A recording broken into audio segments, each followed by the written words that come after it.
జన్మల పాపము నాశల దీపమే చీకటిలో నన్నిడిచి ఏ లోకం పోయే చితిరేపే మంటలో గుండె రగిలనే విధి ఆడు ఆటలో కన్నీరె మిగిలనే నే కొలిచే నా ప్రాణమే నిప్పుల్లో బుగ్గాయేరా. ఊరుకోరా, ఊరుకో. తాతయ్య ఊరుకోరా, ఇలా కుమిలిపోతే ఎలారా? ఏడవటం కాదు, రేపేం చేయాలో ఆలోచించు. నేను నువ్వే సముదాయించుకోవాలరా. నువ్వే అన్ని ప్రశ్నలకి సమాధానం వెతకాలి. అసలు మనం ఎందుకు ఏడుస్తున్నాం అంకుల్? ఏం జరిగింది? అంతా తారుమారైపోయింది. బర్త్డే రోజు నేను తన కొడుకునని అమ్మకి తెలిస్తే అమ్మ నన్ను ప్రేమగా గుండెలకి హత్తుకుంటుంది అనుకున్నాను. మధు చిన్నాలు నా తమ్ముడు చెల్లెలని నాన్నకి తెలిస్తే నాన్న వాళ్ళని చేరదీస్తాడు, అక్కున చేర్చుకుంటాడు అనుకున్నాను. కానీ ఏంటిది, టోటల్ గా మొత్తం రివర్స్ అయిపోయింది.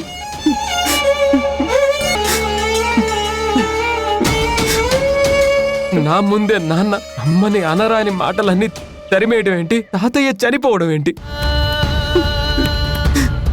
అంకుల్ చనిపోవటం బాధగానే ఉందిరా, కానీ మీ ఫ్యామిలీ మళ్ళీ ఇలా విడిపోవటం ఇంకా బాధగా ఉంది. కానీ ఇప్పుడు మనం ఏం చేయగలం చెప్పు? ముందు అంకుల్ ఆఖరి ప్రయాణాన్ని ప్రశాంతంగా సరపాలి కదరా.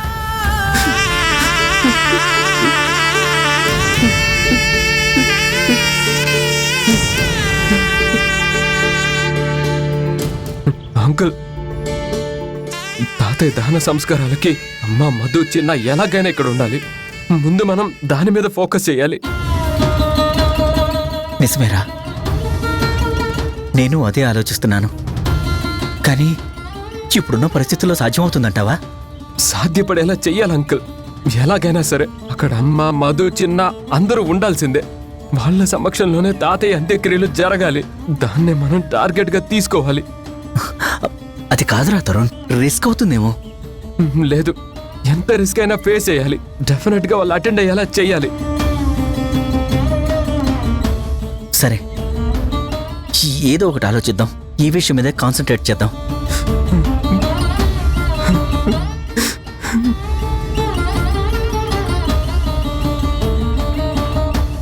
ఒకసారి గుణతో మాట్లాడి పర్మిషన్ అడగాలి. వాళ్ళని ఇక్కడికి తీసుకురావడానికి ఒప్పుకుంటాడో లేదో. లేదు అంకుల్, ఎవరి పర్మిషన్స్ మనకు అక్కర్లేదు. నేను డెసిషన్ తీసుకున్నాను. అమ్మ వాళ్ళని రమ్మని పిలుస్తాను. అలా కాదురా, వాడిని ఒక మాట అడిగితే బెటర్ ఏమో నాకు అనిపిస్తోంది. నో అంకుల్, ఈ విషయంలో నాన్న అడగాల్సిన అవసరం లేదు. అమ్మని తమ్ముడిని చెల్లిని నేను పిలుస్తాను. నేను ఎవరిని అడగదలుచుకోలేదు. ఏమంటున్నావురా తరుణ్? ఏమంటున్నావురా తరుణ్? ఎవరి పర్మిషన్ అవసరం లేదా? నువ్వే డెసిషన్ తీసేసుకున్నావా? మీ నాన్నని అడగకపోయినా నన్ను అడగాలి తరుణ్. మా నాన్న చావుకి కారణమైన ఆ జనని తిరిగి మా నాన్న శవాన్ని చూడటానికి వీల్లేదు. అంత్యక్రియలు జరిగేటప్పుడు తను అక్కడ ఉండటానికి నేను అస్సలు ఒప్పుకోను. మా నాన్న ఆత్మ శాంతించదు, నా అంతరాత్మ ఒప్పుకోదు. అసలు ఇంత జరిగాక వాళ్ళని పిలుద్దాం అనటానికి నీకు మనస్సాక్షి ఎలా వస్తుందిరా? జరిగిన అనర్థానికి ఆవిడే కదా కారణం.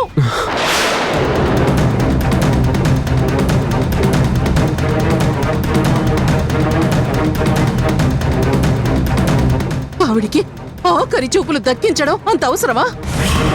ఆయన కూతురుగా నేను డిక్లేర్ చేస్తున్నాను, జనని రావటానికి వీల్లేదు. వస్తే నేను ఊరుకోను.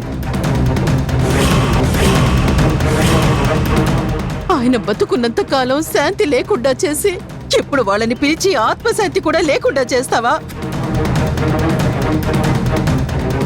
మాకు నాన్నంటే ప్రాణం.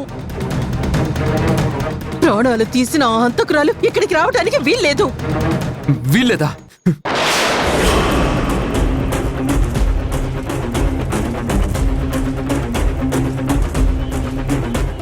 విషయంలో ఎవ్వరు ఏమన్నా నేను ఒప్పుకోను. వద్దన్నా కుదరదన్నా అమ్మ వాళ్ళు వచ్చి తీరాల్సిందే. మీరు కండిషన్స్ పెడితే కళ్ళప్పగించి చూస్తూ నిలబడను. మీరు కుదరదని గీత గీస్తే చేతగాని వాళ్ళ చూస్తూ ఊరుకోను.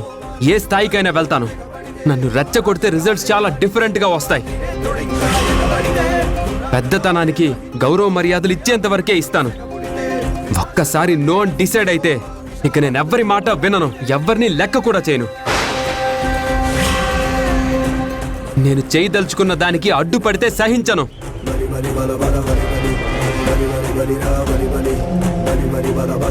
తరుణ్, ఆవేశపడకు ప్లీజ్, నా మాట విను. వద్దంకల్, మీరు నన్నేదో సముదాయించడానికి చూడకండి. యువతల హార్ట్ బర్స్ట్ అయి నేను ఏడుస్తూ ఉంటే మీరేంటి కూల్ కూల్ అంటారు? ఇది కూల్గా ఉండే సిచ్యువేషన్ కాదు. నా కన్న తల్లిని తోడబుట్టిన వాళ్ళని తాతయ్య అంత్యక్రియలు చూడడానికి వీలేదంటే ఎలా కుదురుతుంది? నేను అస్సలు ఒప్పుకోను అంకల్. నన్ను కంట్రోల్ చేయాలని చూసి మీ మీదున్న రెస్పెక్ట్ పోగొట్టుకోకండి. సారీ రా తరుణ్. నేను నా బాధ చెప్పుకున్నాను కానీ నువ్వింత బాధపడతావని నేను అనుకోలేదు. నీ మనసులో ఉన్న ప్రేమ ఆపేక్షలని కాదని నేను నా మర్యాద పోగొట్టుకోవాల్సిన అవసరం లేదు. మా నాన్న కాబట్టి, ఆయన ఆత్మశాంతి కోసం ప్రయత్నం చేయవలసిన దాన్ని కాబట్టి నిన్ను ఎవ్వరినీ పిలవటానికి వీల్లేదు అన్నాను. కాదు కూడదు అని నువ్వు పంతానికి పట్టుదలకి పోతే నేనెదురొచ్చి స్థాయి తగ్గించుకోవాల్సిన అవసరం నాకు లేదు. నువ్వు ఎన్ని అన్నా నువ్వంటే నాకు ఇష్టం రా. నీ మనసు కష్టపెట్టి నేను అడ్డుపడ్డం దేనికి? నీ మనసుకి నచ్చిందే చేయరా. నీ కన్న తల్లి రావాలని కోరుకుంటున్నా. కానివ్వు. వద్దని నేనెందుకు చెడ్డదాన్ని కావాలి?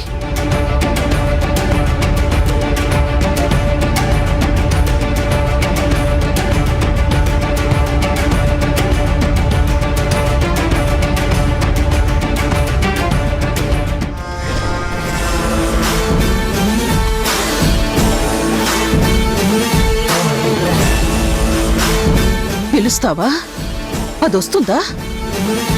రాణి, నిన్న ఫంక్షన్లో జరిగిన పరాభవం సరిపోలేదేమో. రాణి, అంతకంటే దారుణంగా అవమానించి పంపిస్తా. మా నాన్న చితిమంటల సాక్షిగా అది ఆ క్షణమే చచ్చిపోవాలి అనుకునేంతలా కుమిలి కుమిలి ఏడ్చేలా చేస్తా. నా తమ్ముడితో, నా తండ్రికి, నీతో, నీ తల్లికి తలకొరివి పెట్టిస్తా.